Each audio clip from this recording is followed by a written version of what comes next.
Hello students, जैसा आपको पता होगा कि नीट का एग्ज़ाम अब रिकंडक्ट होने जा रहा है, री नीट होगा और आई थिंक 2 to 3 वीक्स के अंदर उसके डेट्स भी आ जाएंगे। बट ये तो पिछले साल भी ऐसा हुआ था और फिर से इस साल एज ऑब्वियस पेपर लीक हुआ है।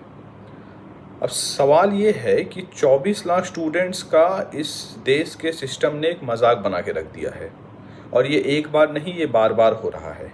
पेपर लीक इंडस्ट्री इंडिया में एक मैसिव स्केल पे जा चुका है और क्वेश्चन है कि अगर हम एक क्वेश्चन पेपर, लिटरली एक क्वेश्चन पेपर को सिक्योर नहीं कर पा रहे हैं तो हम अपने डेमोक्रेसी को कैसे सिक्योर करेंगे, हमारे इंटरनल सिक्योरिटी को हम कैसे सिक्योर करेंगे। पेपर खुलेआम टेलीग्राम पे बांट रहे थे, हर साल पेपर लीक होता है और सिस्टम कुछ भी नहीं कर पा रही है। सरकार लास्ट ईयर से लेके इस ईयर तक सिस्टम को किस तरीके से उन्होंने इम्प्रूव किया, एटलीस्ट एजुकेशन मिनिस्टर आके सामने देश को बताएं। अंधेरे में है देश, स्टूडेंट्स, पेरेंट्स, टीचर्स, मतलब सभी ब्लैकआउट हैं कि ये क्या हो रहा है। बच्चे इतने मेहनत से पढ़ाई कर रहे हैं और कुछ भी रिजल्ट नहीं आ रहा। So we are talking about the lives of this 24 lakh students very lightly. आगे चल के यही स्टूडेंट्स डॉक्टर्स बनेंगे, इंजीनियर्स बनेंगे, साइंटिस्ट बनेंगे और इनके मन में हमारे देश के प्रति, हमारे देश के लीडर्स के प्रति, हमारे देश के इंस्टीट्यूशंस के प्रति, लॉ के प्रति क्या इज्जत रह जाएगी। फिर हम रोते रहते हैं कि बेस्ट डॉक्टर्स, बेस्ट इंजीनियर्स देश छोड़ के जा रहे हैं। तो वो देश छोड़ के इसीलिए जा रहे हैं क्योंकि हमने वो एनवायरनमेंट ही प्रोवाइड नहीं कराया उनको इन 75 ईयर्स में।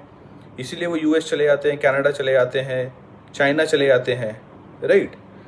तो ये जो लॉस ऑफ ट्रूथ है that we are imbibing in the minds of youth of this country is an important challenge and it is as important challenge as national security।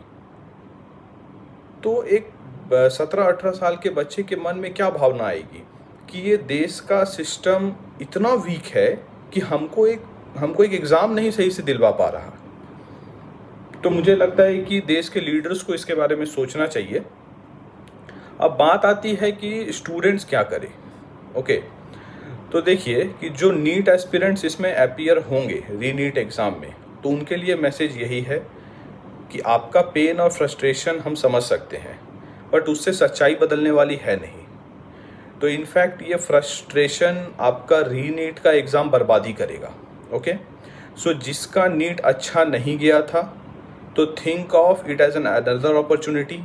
जिनका अच्छा गया था, थिंक ऑफ कि जो May 3 को exam हुआ था वो एक अनदर मॉक टेस्ट था।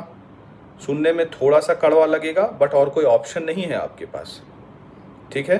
अब री नीट का डेट 4-5 वीक्स में आ जाएगा। टिल देन अपनी मेंटल स्टेट वापस स्टूडेंट वाले मोड में आपको लाना पड़ेगा। ओके, आप मॉक्स लगाइए, क्वेश्चंस प्रैक्टिस करिए और सही माइंडसेट से पेपर दीजिए, ठीक है। रोने से, कंप्लेन करने से कोई सॉल्यूशन नहीं होने वाला है। ओके, क्योंकि आगे चल के 2 साल बाद आपसे यही सवाल पूछा जाएगा कि आपने नीट एग्ज़ाम क्लियर किया या नहीं किया, पेपर लीक हुआ, क्या हुआ, वो सब कोई सुनने वाला नहीं है, ठीक है। तो हम आपके पेन को समझ सकते हैं, बहुत ही फ्रस्ट्रेटिंग है, we understand that, but please थोड़ा सा इतना मेहनत आपने और किया, 2 साल अपने लग के मेहनत किया है, थोड़ा मेहनत और कर लीजिए, ज़्यादा दिन नहीं है, महीने भर की बात है। थोड़ा सा और मॉक्स लगा लीजिए और हर जगह कहीं ना कहीं इम्प्रूवमेंट का स्कोप होता है। ओके, तो कहीं पे आपका फिजिक्स में कुछ वीक होगा या केमिस्ट्री या बायो में, ठीक है, तो उसको इम्प्रूव करिए। ओके, और जिनका अच्छा हुआ है वो दोबारा और अच्छा करिए, ठीक है। और जिनको अच्छा नहीं हुआ था, जो 600 मार्क्स के अबव थे, वो कोशिश करिए थोड़ा सा और आए। जिनके 550 मार्क्स थे वो कोशिश करिए 650 में और जाने का। 1 महीने का समय है आपके पास, ठीक है। तो best of luck to all of you. Okay, अच्छे से एग्ज़ाम दीजिए अपना, ओके, और आगे पढ़ते रहिए अच्छे से। ओके, थैंक यू, जय हिंद।